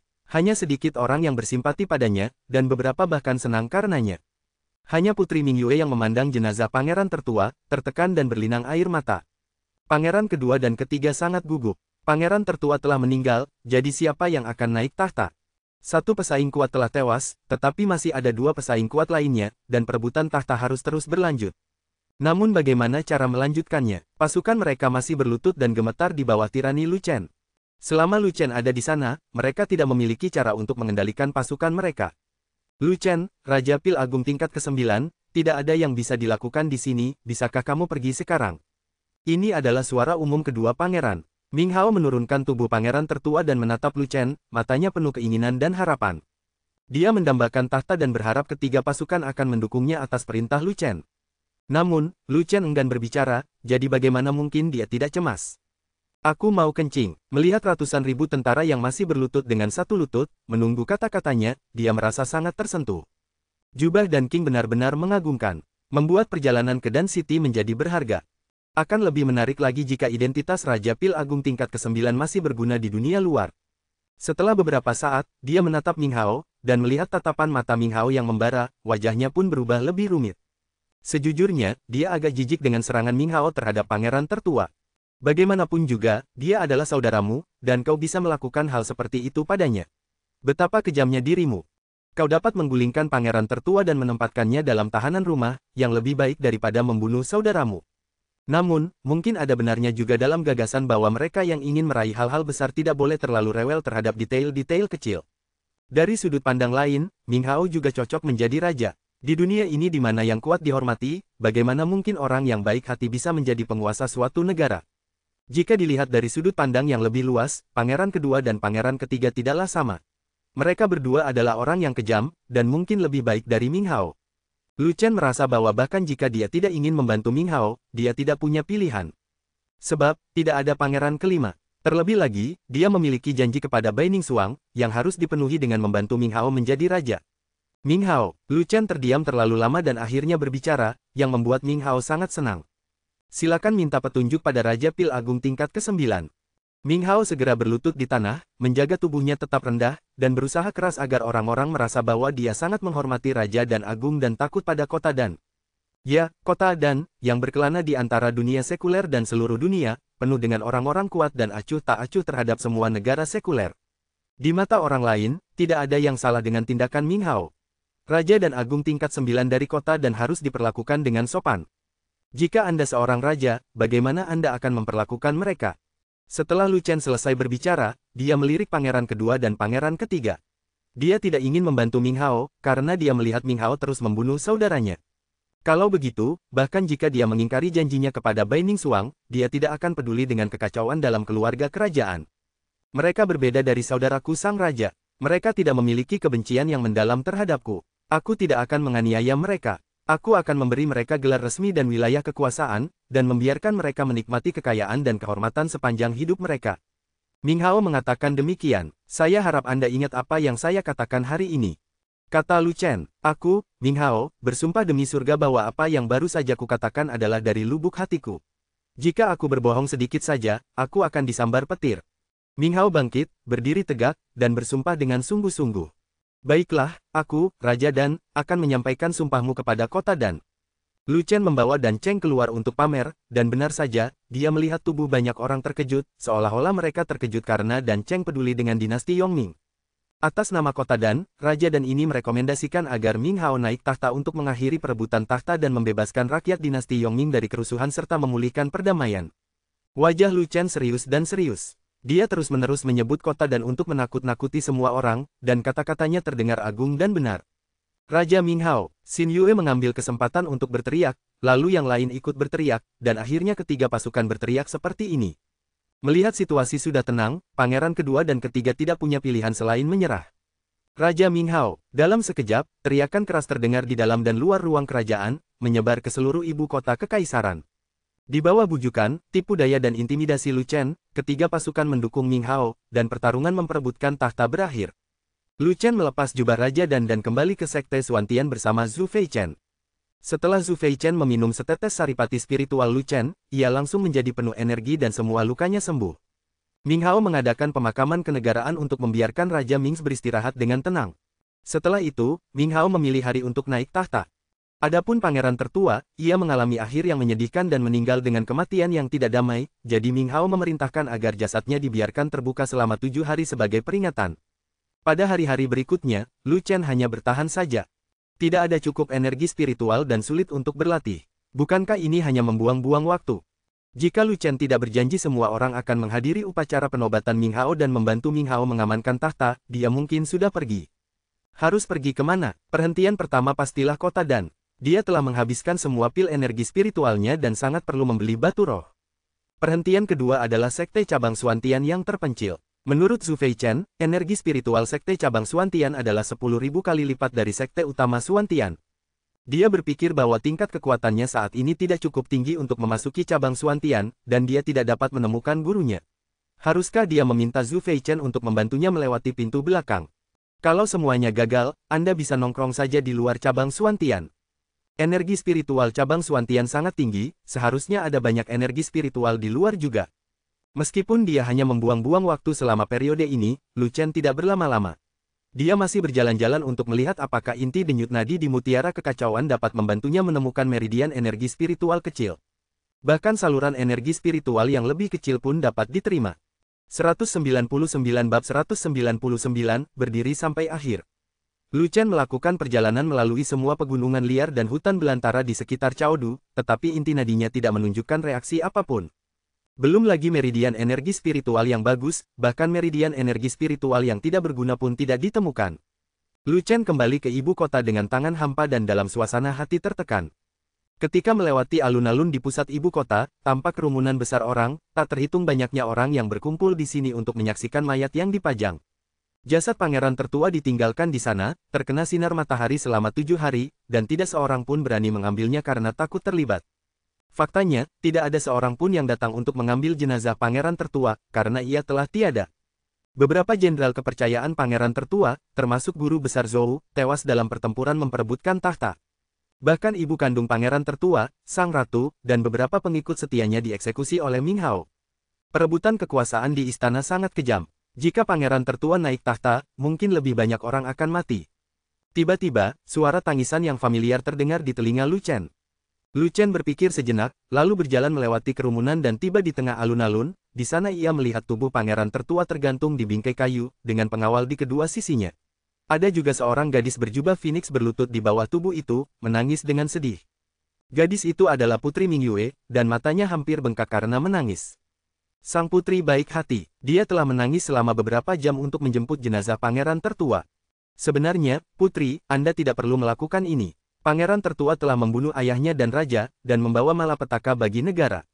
Dia pantas mati, jasadnya harus dipajang. Mengapa harus diambil jasadnya? Ini menunjukkan bahwa sang putri sangat baik hati. Ia selalu menganggap bahwa pangeran tertua adalah saudaranya. Sekalipun ia adalah orang jahat semasa hidupnya, ia berharap agar ia beristirahat dengan tenang setelah kematiannya. Ada banyak diskusi di antara kerumunan, yang membuat Lu Chen secara garis besar mengerti apa yang sedang terjadi. Putri, kembalilah dan jangan membuat keadaan menjadi sulit bagi kami. Seorang pengawal berlutut di samping sang putri dan menasihatinya dengan wajah getir. Sudah 7 hari, masa hukuman untuk kakak sudah berakhir. Cepat lepaskan kakak dan biarkan aku mengambil jasadnya. Putri Mingyue berkata sambil menangis. Kami belum menerima perintah apapun dari pangeran keempat, jadi kami hanya bisa terus menjaga jenazahnya dan tidak boleh membiarkan siapapun mengambilnya, kalau tidak kami akan dihukum. Saya harap sang putri akan memaafkan saya. Kata penjaga itu, jika aku menyalahkanmu, apakah kamu sanggup membayarnya? Kata Putri Mingyue, mohon ampuni, Putri. Penjaga itu bersujud ketakutan, dan penjaga lainnya juga berlutut, namun meskipun mereka bersujud dan berlutut, mereka menolak untuk melepaskan mayat itu. Putri Mingyue tidak punya pilihan selain menangis, dan dia tidak menghukum para penjaga. Sebagai seorang putri dari dinasti Yongning, dia memiliki identitas yang terhormat dan status yang sangat tinggi. Dia tidak bisa begitu saja merampas mayat di depan umum. Yang mati sudah tiada, dan yang hidup seperti ini. Lu Chen menghela napas, lalu melangkah keluar dari kerumunan dan berjalan mendekat. Orang awam mungkin tidak mengenal Lu Chen, tetapi para pengawal ini berasal dari garda kekaisaran dan pernah ikut serta dalam pertempuran memperebutkan takhta, jadi mereka tentu mengenali Lu Chen. Aku telah bertemu dengan Raja dan Agung, kata penjaga itu dengan hormat. Putri Mingyue baik hati, dia menangis begitu keras hingga matanya hampir buta. Biarkan dia mengambil jenazah pangeran tertua.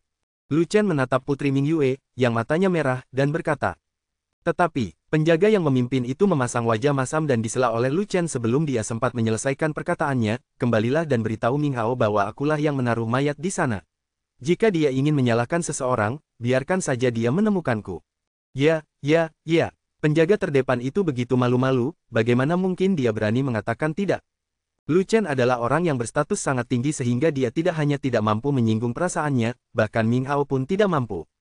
Para pengawal menurunkan jenazah pangeran tertua dari rangka kayu dan pergi. Putri Mingyue mengangkat tubuh pangeran tertua, terbang ke udara, dan berlari keluar kota. Lu Chen juga buru-buru mengikutinya, takut kalau Putri Mingyue mengalami kecelakaan. Lagi pula, terbang dilarang di dalam ibu kota kekaisaran, dan para prajurit yang menjaga kota memiliki panah spiritual untuk pertahanan udara. Akan merepotkan jika sang putri terluka secara tidak sengaja. Untungnya, para jenderal yang menjaga kota itu tidak bodoh. Mereka menemukan dari kejauhan bahwa orang-orang yang terbang di udara adalah Putri Mingyue dan Lu Chen, dan mereka segera memberitahu bawahan mereka dan melarang mereka menembakkan anak panah. Putri Mingyue terbang ke gunung di luar kota, menemukan tempat yang tenang, meletakkan tubuh pangeran tertua, dan bersiap menggali lubang. Putri, biar aku mengerjakan pekerjaan kasar ini untukmu. Lu Chen mendarat di samping Putri Mingyue dan berkata dengan berat hati. Saudara Dawang memperlakukanmu dengan buruk saat dia masih hidup. Apakah kamu tidak membencinya? Kata Putri Mingyue, ketika seseorang meninggal, semua kebencian lenyap, dan semua dendam hilang tertiup angin. Lu Chen melangkah maju, berjongkok, mengulurkan jari, dan mengetuk tanah dengan ringan.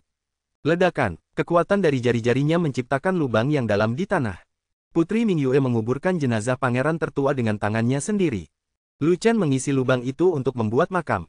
Ia kemudian menemukan sebuah batu, memotongnya menjadi sebuah prasasti batu, meletakkannya di depan makam, dan mengukir nama dan informasi pangeran tertua di atasnya. Generasi pangeran, beristirahatlah dalam damai. Terima kasih. Putri Mingyue membungkuk pada Lu Chen. Putri, tidak perlu bersikap sopan. Kembalilah dan beristirahatlah dengan baik.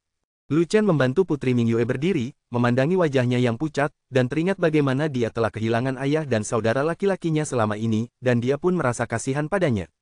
Putri Mingyue memang sangat sedih. Wajahnya yang cantik pucat, dia kelelahan secara fisik dan mental, dan pikirannya seperti orang kesurupan. Dia kehilangan keseimbangan dan jatuh ke pelukan Lu Chen, kehilangan kesadaran. Lu Chen segera memeriksa denyut nadi Putri Mingyue dan mendapati bahwa dia sangat lelah dan jiwanya sangat tidak stabil. Mungkin karena kesedihan yang berlebihan. Itu bukan masalah serius. Jika dia mengisi kembali vitalitasnya, dia akan pulih. Tiba-tiba, Lu Chen merasakan ada yang tidak beres dengan denyut nadi Putri Mingyue, jadi dia terus menyelidiki sepanjang denyut nadi Putri Mingyue. Tidak apa-apa jika Anda tidak memeriksanya, tetapi Anda akan terkejut saat melakukannya. Vena bela diri yang menghubungkan vena sebenarnya adalah seekor unicorn giok. Vena bela diri kilin sangat langka, dan menduduki peringkat kedua di daftar peringkat surgawi, 5 tingkat lebih tinggi dari vena bela diri waner, dan dianggap sebagai vena bela diri tingkat atas. Tidak heran Putri Mingyue bisa menjadi penjinak binatang buas. Qilin adalah binatang buas kuno dan raja dari semua binatang buas di dunia. Jika Putri Mingyue dewasa nanti, dia akan menjadi makhluk yang luar biasa. Jika kamu sudah besar nanti, siapakah yang berani menindas dinasti Yongming? Lu Chen menghela napas, melepaskan tangan Putri Mingyue, lalu mengeluarkan botol kristal dan menyuntikkan setetes cairan esensi spiritual kepada Putri Mingyue. Tak lama kemudian napas Putri Mingyue membaik dan dia pun terbangun. Namun, Putri Mingyue tidak meninggalkan lengan Lu Chen, melainkan memeluk Lu Chen dengan erat. Bisakah kau berhenti memanggilku Putri? Putri Mingyue bertanya dengan lemah. Bisa, Lu Chen menjawab. Lu Chen, aku sangat lelah. Sudah berapa lama kamu tidak tidur? 7 hari 7 malam. Praktik, tidak, aku hanya sedang linglung, dengan berbagai macam pikiran yang tak karuan. Aku tak tahan memikirkan kakakku yang masih terbaring mati. Kamu harus tidur nyenyak, dan saat bangun, kamu akan dalam kondisi yang baik. Saya ingin tidur sekarang. Tidur saja di pelukanmu. Lu Chen agak bingung, dan ketika dia sadar, dia tidak tahu apakah harus tertawa atau menangis. Karena Mingyue benar-benar tertidur, dia benar-benar tertidur dalam pelukannya, dan dia tertidur sambil berdiri, dia langsung tertidur. Bisa jadi Mingyue benar-benar lelah. Anak malang. Lu Chen menggendong Mingyue yang sedang tidur di tangannya dan hanya berdiri di sana sampai akhir. 200 bab 200 duduk dalam komando. Perhentian ini berlangsung selama 3 hari 2 malam. Mingyue terbangun dan Lu Chen tertidur karena kelelahan. Terima kasih. Wajah Mingyue memerah dan dia menundukkan kepalanya, berusaha sekuat tenaga menyembunyikan kegelisahannya. Itu hanya masalah kecil, tidak perlu dibicarakan. Lu Chen memaksa dirinya untuk waspada dan berusaha sekuat tenaga menyembunyikan rasa lelahnya. Dia tidak bisa mengatakan bahwa dia lelah di depan seorang gadis, apapun yang terjadi. Sayangnya rasa lelah di wajahnya tidak bisa dihapus, Mingyue sudah menyadarinya. Ayo bertukar peran. Bulan yang terang tiba-tiba membuka lengannya, memberikan orang-orang perasaan diterima. Pembalikan peran. Untuk sesaat, Lu Chen tidak mengerti apa maksudnya. Aku sudah tidur di pelukanmu sekian lama, sekarang giliranmu. Kata Mingyue. Lu Chen menatap dua puncak di dada Mingyue, menelan ludah secara diam-diam, dan mengucapkan 3 kata dengan tegas, aku tidak mengantuk. Lu Chen sangat bingung, Mingyue dan Bai Ningsuang sangat mirip dalam beberapa hal. Selalu melakukan hal-hal yang luar biasa. Kalau begitu, ayo kita turun gunung. Mingyue tidak memaksanya. Dia membungkuk kepada pangeran tertua dan turun gunung bersama Lu Chen. Setelah turun gunung, Mingyue tidak kembali ke istana, tetapi pergi ke sekte Suantian bersama Lu Chen. Setelah kembali ke puncak utama, dia masih tinggal di gua di sebelah Lu Chen untuk berlatih. Selama ini, Lu Chen terlalu malas untuk berlatih. Dia tidak memiliki cukup energi spiritual, jadi tidak ada gunanya berlatih. Akan lebih baik untuk memikirkan bagaimana meningkatkan efektivitas tempur Anda. Ketika aku pergi ke dunia sekuler di masa depan, kurasa aku akan melihat para Master Yuan dan berkeliaran di jalan-jalan. Bagaimana kamu bisa bertahan hidup di dunia jika kamu tidak meningkatkan kekuatan bertarungmu? Saat ini ia memiliki 2 kelemahan, satu adalah Flame Sun Finger, dan yang lainnya adalah Ray of Light Sword. Tidak ada yang salah dengan jari matahari api. Jari itu sangat kuat dan tak terkalahkan di level yang sama. Jari itu dapat membunuh orang kuat di level pertama alam Yuandan. Namun, dia merasa itu belum cukup. Keterampilan tempur tingkat bumi tingkat atas semacam ini, dikombinasikan dengan 2 urat bela dirinya, seharusnya lebih kuat dan lebih abnormal. Kalau mau lebih mesum lagi harus berlatih jari ketiga Yan Yang. Jari ketiga Yan yang disebut jari pedang pembuka gunung. Ia tidak lagi menyerang dengan 1 jari, tetapi 2 jari, membentuk jari pedang. Tenaga yang dihasilkan oleh 2 jari pasti jauh lebih kuat daripada 1 jari.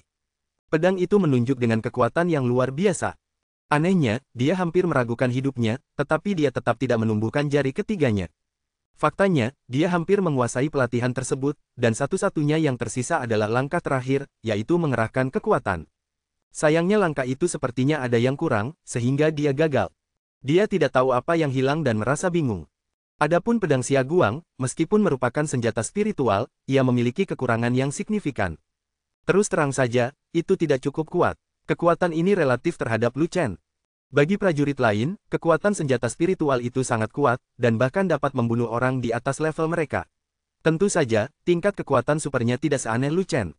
Jika Lu Chen menggunakan teknik pembunuh surga, kekuatan pedang Xia Guang secara alami tidak perlu diragukan lagi, dan dia dapat dengan mudah membunuh orang kuat di alam Yuan dan tingkat kedua. Jika Anda menggunakan Thunderbolt 2, itu terlalu lemah. Akan sulit baginya untuk membunuh orang kuat tingkat pertama dari alam Yuan dan biasa. 4 gaya petir merupakan ilmu pedang yang belum lengkap, dan seseorang hanya dapat mempelajari 2 gaya pertama saja, maka dari itu Lu Chen hanya menyebutnya 2 gaya petir. Teknik pedang ini sama dengan Flame Sun Finger. Keduanya adalah keterampilan tempur tingkat bumi tingkat atas, dan keduanya adalah keterampilan tempur senjata. Dengan tambahan senjata spiritual tambahan, kekuatannya seharusnya sedikit lebih besar daripada Flame Sun Finger. Ini masuk akal.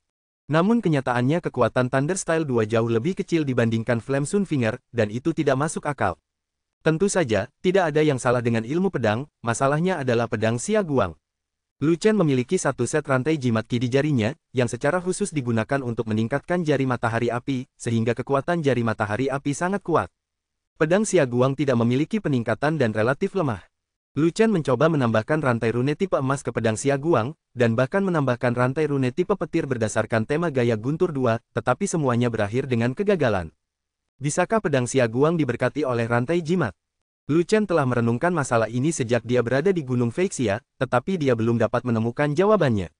Pedang Xia Guang, pedang yang bersinar dengan Xia Guang, mungkinkah ada hubungannya dengan Xia Guang? Namun, tidak ada yang namanya jimat yang berhubungan dengan Xia. Cahaya matahari terbenam hanya seberkas cahaya warna-warni, tidak ada simbol seperti itu. Tak ada cahaya, yang ada hanya cahaya, dan cahaya itu adalah pancaran. Lalu rahasia Xia adalah lampu. Lu Chen menepuk kepalanya dan akhirnya tahu jimat apa yang bisa digunakan untuk memberkati pedang Xia Guang. Jimat cahaya, ini adalah simbol yang sangat istimewa dan langka. Dia mencari di lautan ingatan jimat kuno selama beberapa hari dan malam sebelum dia menemukan 8 jimat cahaya yang berbeda. Tinggal satu hal lagi yang tersisa untuk melengkapi serangkaian rantai rune cahaya. Namun, saya tidak dapat menemukan simbol cahaya itu, tidak peduli seberapa keras saya mencarinya. Tampaknya simbol itu tidak ada dalam ingatan kumpulan simbol kuno ini. Meskipun memori dari kumpulan jimat kuno ini lengkap, namun jimat ini didasarkan pada jimat 5 elemen yang umum digunakan, seperti emas, kayu, air, api, dan tanah. Ada banyak sekali jimat 5 elemen, dan Anda bisa mendapatkan apapun yang Anda inginkan. Namun, simbol-simbol alam seperti angin, hujan, guntur, kilat, salju, es, embun beku, awan, kabut, dan lain-lain jauh lebih langka dan tidak lengkap. Adapun simbol-simbol khusus seperti cahaya, kegelapan, ilusi, jiwa, dan rangkaian lainnya, jumlahnya bahkan lebih sedikit.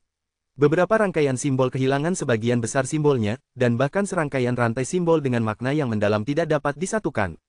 Selama berhari-hari, Lu Chen memikirkan satu hal, bagaimana mendapatkan jimat cahaya terakhir. Sebelum aku menemukan solusinya, bulan terang datang mengetuk pintu. Ternyata upacara penobatan Ming Hao akan segera dimulai, dan Ming Yue datang untuk meminta Lu Chen pergi menonton upacara dan mengambil alih. Duduk sebagai penanggung jawab, Lu Chen sedikit bingung. Ming Hao mendapat dukungan dari tentara dan mampu mengendalikan situasi secara keseluruhan, jadi mengapa dia masih dibutuhkan untuk tetap memegang kendali? Dia pikir itu hanya formalitas saja, dia akan menonton upacara itu dengan santai dan kemudian pergi. Saudaraku naik tahta, dan semua negara mengirim utusan untuk menyaksikan upacara tersebut. Bahkan Kekaisaran Angin Tajam pun datang.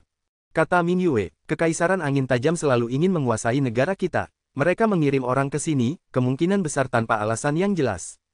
Lu Chen menegaskan demikian. Jadi, saudaraku membutuhkanmu untuk mengenakan jubah kerajaan dan duduk di singgasana. Kata Ming Yue, aku tahu kamu tidak suka mengenakan jubah raja dan, tetapi saudaraku mengatakan kepadaku bahwa situasinya tidak baik, jadi aku harus meminta bantuanmu. Kakakmu, demi mengamankan tahta, benar-benar sangat terampil. Kau bahkan berani menargetkanku. Dia benar-benar tidak punya pilihan. Dia memiliki 3 pasukan di bawah komandonya, dan pasukan Xin Yue menjaga perbatasan. Bagaimana mungkin tidak ada solusi?